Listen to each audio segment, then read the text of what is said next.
Free fire एक ऐसा game जो इंडिया में बैन होने के बावजूद लाखों इंडियन प्लेयर्स द्वारा खेला जाता है। आज भी इस गेम में डेली लाखों रुपए के टॉप अप किए जाते हैं। आज भी इस गेम के लिए प्लेयर्स उतने ही पागल हैं जितना सालों पहले थे। तो आखिर क्या वजह है इस पागलपन की? क्यों लोग इतने एडिक्टेड हो चुके हैं इस गेम से? इस वीडियो में आप लोगों को इसका जवाब मिल जाएगा। साथ ही ये वीडियो उन सभी लोगों के लिए जो भी ऑनलाइन गेम्स के दीवाने हैं। और मैं इस वीडियो में सिर्फ इन गेम्स की एडिक्शन ही नहीं बल्कि इस बारे में भी बात करूंगा कि कैसे इन सब से बच सकते हैं, कैसे इस एडिक्शन से बाहर आ सकते हैं। और ये भी चेक करना कि क्या आप लोगों को भी गेम का नशा है और आप भी घर वालों से झूठ बोलकर गेम में हजारों रुपए उड़ाते हो। तो ये वीडियो बहुत जरूरी होने वाली है क्योंकि आज ऐसी चीजों का पर्दाफाश करूंगा मैं जिनको सुनकर आपके रोंगटे खड़े हो जाएंगे। वैसे फर्क नहीं पड़ता कि आप बच्चे हो या गार्जियन, ये वीडियो सभी के लिए बहुत जरूरी है। तो फिर चलो सभी का नशा उतारते हैं। आप दिन रात मेहनत करके पेट पाल रहे, घर चला रहे और बच्चे यहाँ एडिक्ट होकर बैठे हैं। आज की जनरेशन को कहीं ना कहीं खत्म कर रही है ये ऑनलाइन गेमिंग और कुछ इस तरह हम लोग फ्री फायर से एडिक्ट हो जाते हैं।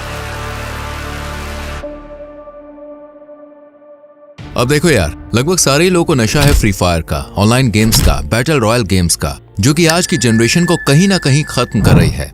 जो हमें अभी तो मालूम नहीं चल रहा, लेकिन आने वाले समय में यह पूरे देश को बहुत बुरी तरह से अफेक्ट करेगा।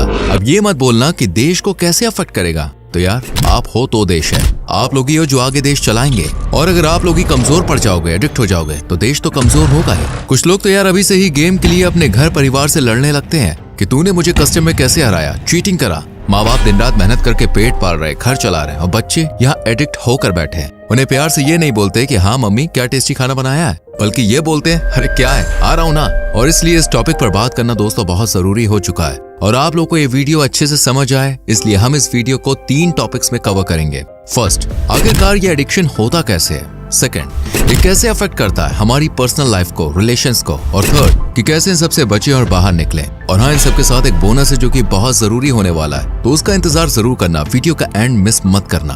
बात करें अगर फर्स्ट पॉइंट की कि आखिर ये एडिक्शन होता कैसे है, तो गाइस दुनिया में सारी चीजें इस तरीके से ही डिजाइन की गई हैं, बनाई गई हैं कि हमें उस चीज का नशा हो सके।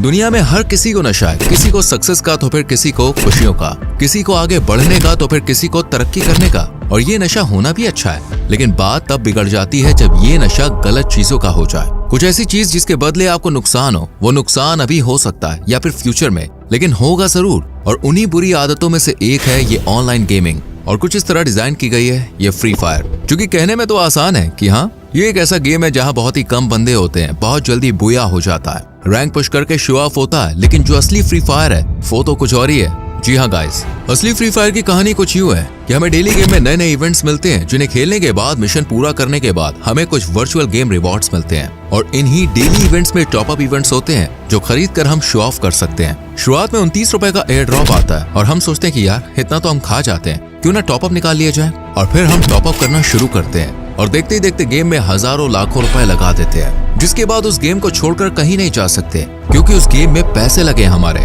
और कुछ इस तरह हम लोग फ्री फायर से एडिक्ट हो जाते हैं। और कुछ यही कहानी बाकी दूसरे ऑनलाइन और बैटल रॉयल गेम्स की भी है। और यही साइकिल कंटिन्यू चलती है जिसमें डेली नए नए इवेंट्स आते हैं, जिनमें ज्यादातर इवेंट्स अपने फ्रेंड्स के साथ करने पड़ते हैं। डेली नए नए स्ट्रेंजर से हम गेम में मिलते हैं, कुछ को अपना दोस्त बनाते हैं और उस दोस्त की आदत लगाते हैं और हर उस चीज की आदत लगा बैठते हैं जो कि कॉमन है किसी भी ह्यूमन नेचर के लिए। अब ऐसा नहीं है कि सारे ही ओल्ड प्लेयर्स इस गेम से एडिक्ट हो चुके हैं। असल में देखिए, कुछ चीजें हैं जो ये बताती हैं कि आप लोग गेम से एडिक्ट हो चुके हो। टाइम कंट्रोल खो जाना, आपको पता नहीं चलता और कब गेम खेलते खेलते समय निकल जाता है। रूटीन डिस्टर्बेंस, आप अपनी स्टडीज, जॉब या फिर पर्सनल लाइफ को उतना सीरियसली नहीं ले रहे हैं जितना आप गेम को ले रहे हैं। फेल्ड अटेम्प्ट्स टू क्विट, आप बार बार कोशिश कर रहे हो, गेम डिलीट कर रहे हो, लेकिन फिर अगले दिन उसे डाउनलोड कर रहे हो। ये कुछ चीजें हैं जो बताती हैं कि आप एडिक्ट हो रहे हो उस ऑनलाइन गेम की, जिसकी वजह से पहले तो आप अपनी लाइफ खराब करोगे और फिर आने वाली पीढ़ियों की।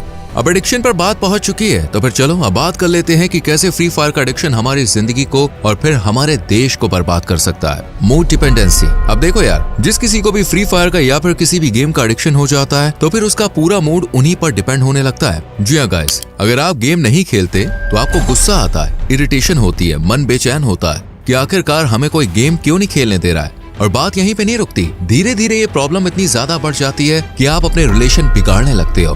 गेम का इतना ज्यादा एडिक्शन हो जाता है कि आप एक गेम का गुस्सा अपने पेरेंट्स पर, अपने माँ बाप पर, अपने भाई बहन पर और अपने दोस्तों पर निकालने लगते हो। और यहीं से शुरू होती है नेग्लेक्टिंग रिलेशनशिप्स। जी हाँ गाइस, आप लोग अपने ही परिवार से दूर होने लगते हो। आप इतना ज्यादा गेम में घुस जाते हो कि आपको चारों तरफ बस वो वर्चुअल दोस्त और वर्चुअल चीजें ही दिखती हैं, जिसकी वजह से आप अपने घर परिवार से ज्यादा मतलब नहीं रखते हैं। आप रियल लाइफ में दोस्त नहीं बनाते हैं, और अगर बनाते हैं तो सिर्फ गेम खेलने के लिए, जो दोस्ती इतनी ज्यादा कमजोर होती है कि एक कस्टम हार जाने पर ही टूट जाती है। खैर गाइस, अब बात कर लेते हैं कि कैसे हम एडिक्शन होने से बच सकते हैं, या फिर कैसे इस वर्चुअल वर्ल्ड की दुनिया से बाहर आ सकते हैं। तो गाइस, इसके लिए जरूरत है टाइम लिमिट सेट करने की, 21 डेज चैलेंज। तो आप लोग जानते ही होंगे, जिनको नहीं पता उन्हें मैं शॉर्ट में बता दूं।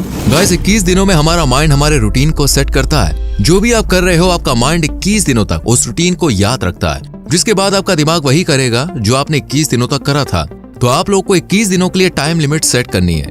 एक हेल्दी गेमिंग टाइम 2 घंटे से ज्यादा नहीं होनी चाहिए, तो इसलिए कोशिश करना कि 1 से 2 घंटे का ही game play time limit set करें, और बाकी कामों को ज्यादा इंपॉर्टेंस दो इन 21 दिनों तक। हॉबीज डेवलप करो, नई नई चीजें एक्सप्लोर करो जो आपको आगे हेल्प करेगी, लाइक पेंटिंग, म्यूजिक, डांस, कुछ ऐसा जो स्क्रीन से हट करो। सोशल लाइफ को इम्प्रूव करो, और फैमिली के साथ, अपने पेरेंट्स के साथ टाइम स्पेंड करो। उनसे बात करने की कोशिश करो, भले ही वो आप लोगों को लाखों ताने मारते हो, मगर परिवार को समय देकर देखो और कोशिश करो कि आप जिस खाली समय में गेम खेलते थे, उस खाली समय को अपने परिवार या फिर शरीर पर लगाओ। और 21 दिनों बाद आप लोग देखेंगे कि आपको आदत लग चुकी है उन नई हैबिट्स की, उन नई चीजों की जो आपने आखिरी 21 दिनों में फॉलो करी थी।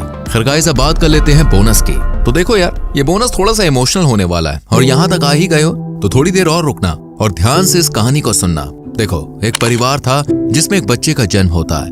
वो परिवार ज्यादा पैसे वाला नहीं था, लेकिन हाँ, हर परिवार में एक अनमोल चीज होती है, और वो होता है प्यार, जो कि इस परिवार के पास भी था। वो सभी आपस में बहुत प्यार करते थे। माँ को मन था कि उसका बेटा बड़ा होकर पायलट बने और वो आसमान में अपने परिवार को लेकर घूमे। उसकी माँ उस सपने के लिए उसके पापा का काम में हाथ बटाती थी, और बहुत मेहनत से उन्होंने कुछ पैसे जमा करे थे उस बच्चे की पढ़ाई के लिए। मगर उस बच्चे ने वो सारे पैसे गेम में लगा दिए। लेकिन एक दिन एक हैकर उसकी आईडी हैक कर लेता है, जिसके बाद वो ठीक से नहीं रह पाता।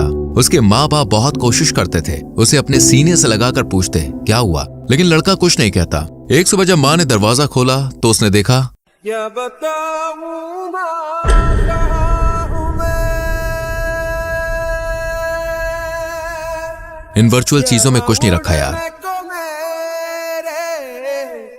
खुला आसमां है, इनको खेलो और भूल जाओ, खुद पर कभी भी हावी मत होने देना। तेरे किस्सों जैसा बोला सालों ना जहाँ है यहाँ सपनों वाला। वो खेला था ना, मैं उसके पास नीचे बैठी हुई थी, वो बेड पर लेटा हुआ था, तो एकदम से उसने मोबाइल नीचे रखकर और हाथ चिल्लाने लगा। वो बहुत तेज तेज, मम्मी मम्मी चिल्लाने लगा, मम्मी।